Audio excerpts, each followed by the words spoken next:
Magandang hapon, ako po si Benison Estareja. Meron tayong update patungkol sa ating minomonitor pa rin na si Tropical Depression Ramil sa loob ng ating PAR as of 5 p.m. araw ng Biyernes.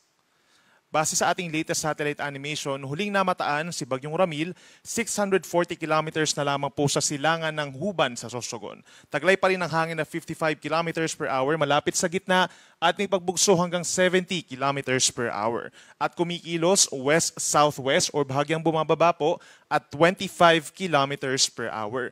Base po sa ating latest animation, nakakaapekto yung outer rain bands nitong si Bagyong Ramil overnight dito po sa may Bicol region at Eastern Visayas. Habang yung easterlies naman o yung hangin po galing sa may silangan, bahagyang ini-enhance po nitong si Bagyong Ramil at nagkukos din ng pag-ulan sa ilang bahagi pa po ng Quezon, Aurora, Cagayan Valley, and some areas pa dito sa may Visayas. Asahan din yung mga pag-ulan, mataas na chance na rin ng mga thunderstorms. Overnight po yan dahil dun sa trough nitong si Bagyong Ramil hanggang bukas ng umaga.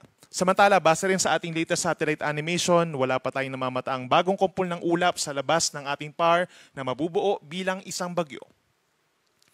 Base po sa pinakahuling track ng Pag-asa, inaasahan pong kikilos sa susunod na 12 oras or hanggang bukas ng madaling araw.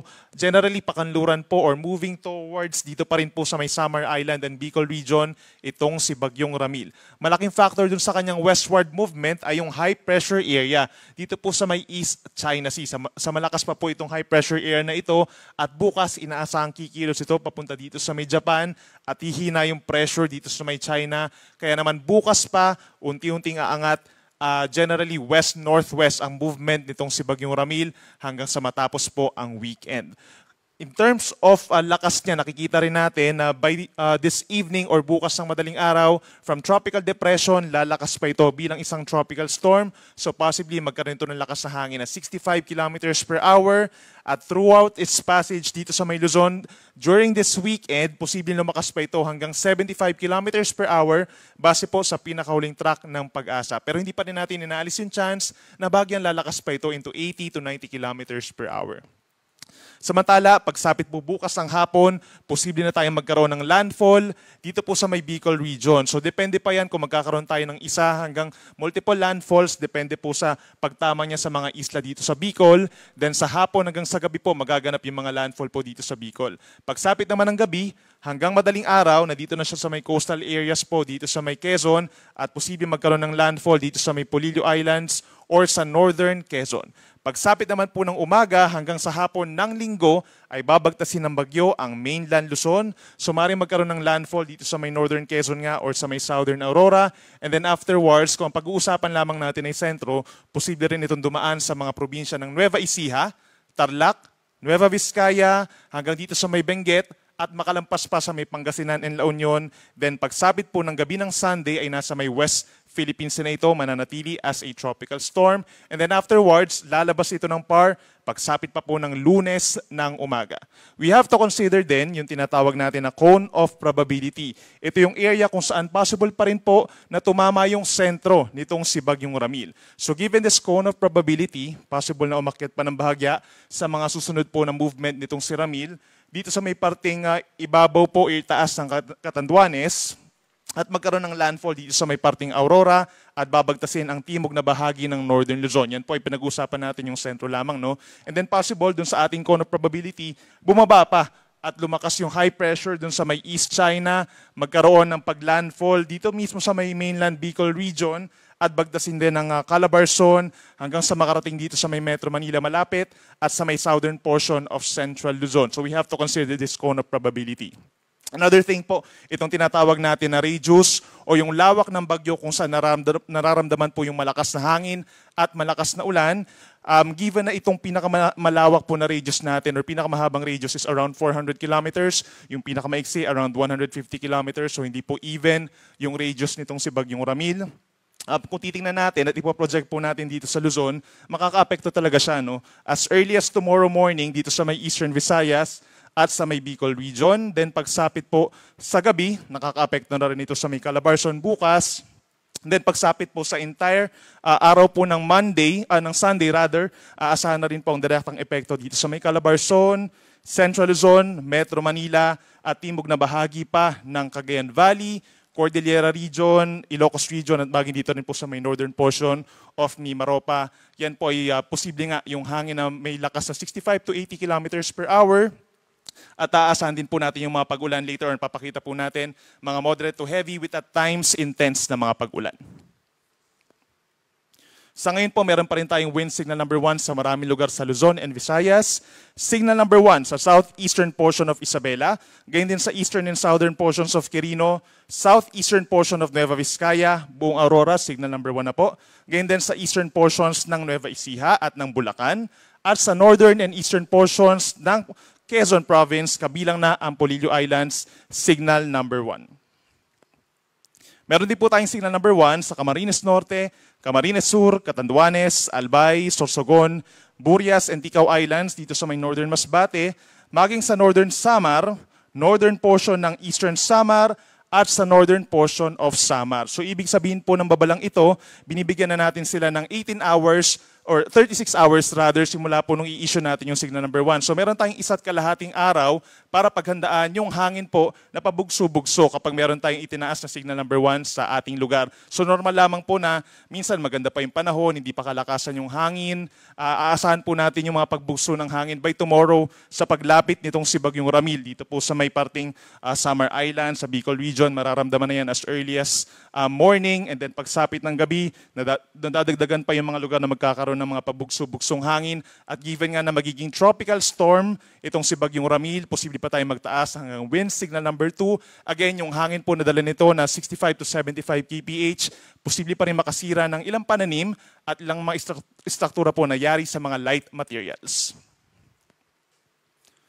Pagdating naman po sa mga pag-ulan, aasahan din po natin, mostly yung mga malalakas sa mga pag-ulan talaga ay yung mga dadaanan mismo ng bagyo. No? So wala namang inaasahang enhancement ng habagat or ng amihan.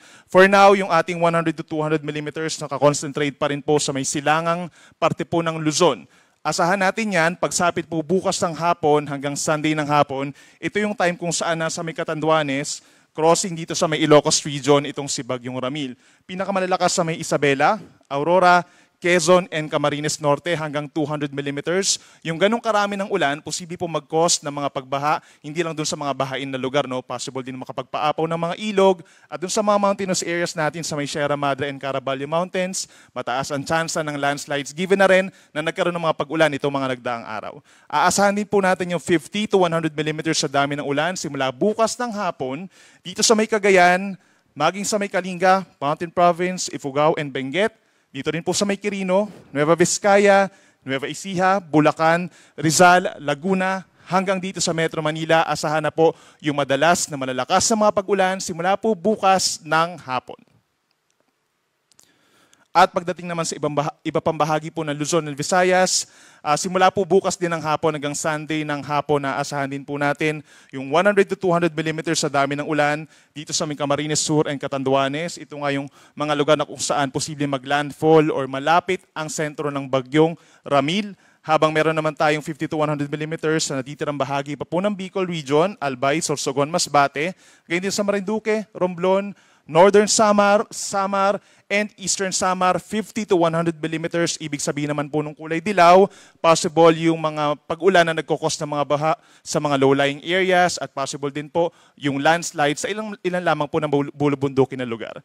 Pagdating naman sa natitirang bahagi ng Luzon at ang Visayas, yung mga lugar na hindi natin na-mention, aasahan po by tomorrow hanggang sa Sunday afternoon, maulap ang kalangitan, kalat-kalat ang mga ulan. So in general, mga light to moderate rains po yan. Nagkakaroon ng mga thunderstorms, lalo na sa dakong hapon hanggang sa gabi, direktang epekto po yan itong si Bagyong Ramil.